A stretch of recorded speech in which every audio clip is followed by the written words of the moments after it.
একটি সালোয়ার বা কামিজ ডিজাইন করতে খুব বেশি কি সময় প্রয়োজন? না, সালোয়ারের মধ্যে সিম্পল একটি ডিজাইনের কারণে কিন্তু সালোয়ারটি পরতেও অনেক ভালো লাগে, আবার কাস্টমারদের আগ্রহও জাগে সেলাই করার জন্য।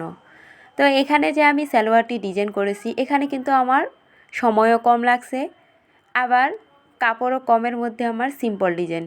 এই সালোয়ারের ডিজাইনটি আমি কিভাবে সেলাই করেছি, কারোর কি কোনো আইডিয়া আছে? যদি না থেকে থাকে তাহলে আপনি আমার এই ভিডিওটি দেখতে পারেন, আর ভিডিওটি স্কিপ করবেন না, সম্পূর্ণ ভিডিওটি দেখবেন। তো চলুন যাওয়া যাক সেলাই ভিডিওতে। প্রথমে এখানে সালোয়ারের পাটিসটির ডিজাইনটি করে নিব। আর ডিজাইনটি করার জন্য এখানে কাপড় আমি 4 কোণাভাবে কেটে নিয়েছি। 3 ইঞ্চি 3 ইঞ্চিভাবে করে আছে চারপাশে।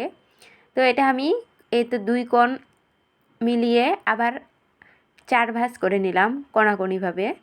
এখন নিয়ে উপর দিয়ে একটা সেলাই দিয়ে নেব। কাপড়টি যে আমি কোণাকোণিভাবে ভাঁজ দিয়ে নিয়েছি, এটা কিন্তু 2 পাশে বন্ধ সাইড রয়েছে আর এক পাশে খোলা সাইড রয়েছে। যে পাশে খোলা সাইড রয়েছে এ পাশ দিয়ে আমি সেলাই করে নিচ্ছিলাম। এখানে যে ডিজাইনটি করার জন্য কাপড়টা সেলাই করে নিচ্ছি কোণাকোণিভাবে। আর এটা সেলাইটা শেষ হতে না হতে কিন্তু কোণটার উপরে আর একটা কাপড় সেলাই করে দিতে হবে। ডিজাইনটির জন্য কাপড়টি আমি মিডিয়াম সাইজের কেটে নিয়েছিলাম। আপনারা চাইলে ছোট ছোট করে কেটে নিতে পারেন, তাহলে অনেকগুলো কোণ হয় আর দেখতেও অনেকটা সুন্দর লাগে, আর এটাও অনেকটা সুন্দর লাগবে মাশাআল্লাহ দিলে। তো আমি এভাবে ভাঁজ করে করে সেলাই করে নিচ্ছি।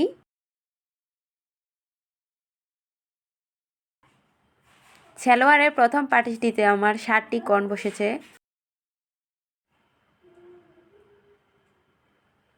এভাবে করে আমি কোণগুলো বসিয়ে সেলাই করে নিছি।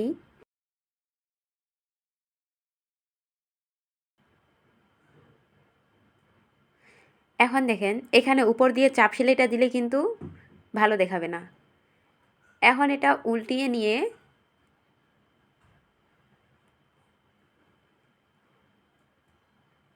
কোণগুলো ভিতর পাশে দিয়ে সেলাই করে নেব।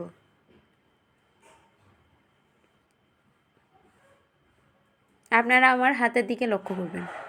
মুখের কথা যদি বুঝতে না পারেন তাহলে হাতের দেখাতেও বুঝে নিতে পারেন। এখানে কোণগুলো উপর পাশে দিয়ে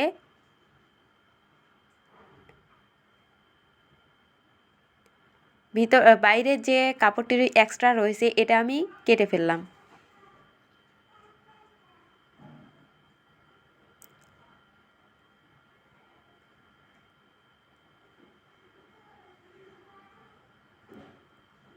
কোণগুলো সেলাই করে নেওয়ার পর যদি উপর দিয়ে আমি চাপ সেলাই দিতাম তাহলে কিন্তু ভালো দেখাতো না, আর ভিতর পাশ দিয়ে কাপড়গুলো সুতা উঠতো। তো আমি এটা উল্টো পাশে নিলাম। উল্টো পাশে নিয়ে কাপড়টি একটু পাইপিনের মতো বাড়তি রেখে সাইড দিয়ে সেলাই করে নিব, যাতে করে ভিতরের কাঁচা সেলাইগুলো দেখা না যায়। আর এভাবে দেওয়ার কারণ কাপড়টি ফিনিশিং হয় অনেকটাই, দেখতেও সুন্দর লাগে।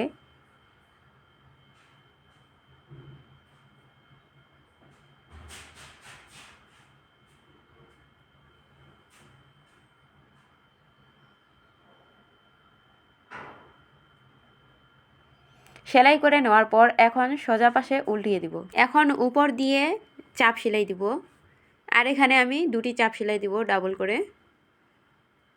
প্রথমে সাইড দিয়ে দিব একটা চাপ সেলাই, আর দ্বিতীয়টা দিব একটু গ্যাপ রাখে।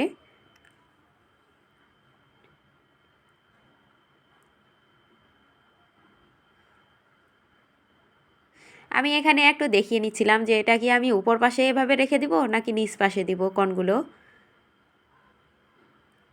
উপর পাশে দিলেও কিন্তু খারাপ হয় না, এটা ভালোই লাগবে। এটা যেহেতু আমি ভেবেছিলাম নিচ পাশে দিব, তাই আমি নিচ পাশে দিয়ে উপর দিয়ে চাপ সেলাই দিলাম।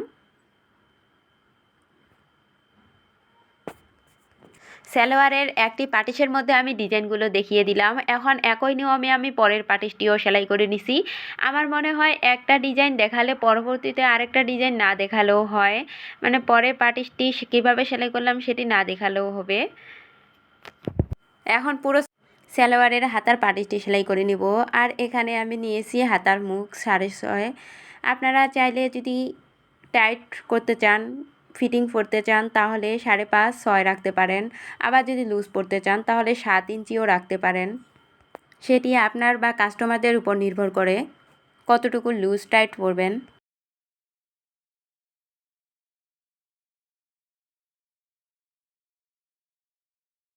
সালোয়ারের নিচটা আমি সেলাই করে নিছি, আর এখানে আমি দেখতেছিলাম সেলাই করার পর কেমন লাগতেছে। তো মাশাআল্লাহ দিলে ভালোই লাগতেছে আমার কাছে। আপনাদের কাছে কেমন লাগলো কমেন্ট করে জানাবেন।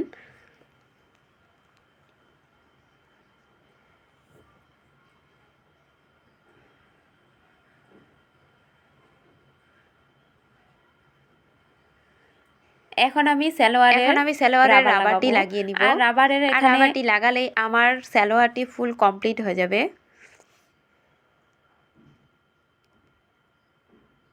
রাবারের মাপটি আমি বলে দিচ্ছি কতটুকু নিয়েছি। মোট নিয়েছিলাম রাবার 11 ইঞ্চি। রাবারটি যে লাগাবো এখানে একটু ফিনিশিং আনার জন্য কাপড়টি হালকা একটু ভাঁজ দিয়ে নিয়েছি। ভাঁজ দিয়ে নেওয়ার পর আবার আরেকটি ভাঁজ দিয়ে সেলাই করে নিচ্ছি। আর রাবারটির উপরে কিন্তু সেলাই দেওয়া যাবে না, বাড়তি যে কাপড়টা রয়েছে আগে হাত দিয়ে দেখবেন, কাপড়টিতে সেলাই দিবেন, রাবারটিতে দিবেন না। আর এখানে সাইড দিয়ে সেলাই করে নিচ্ছি।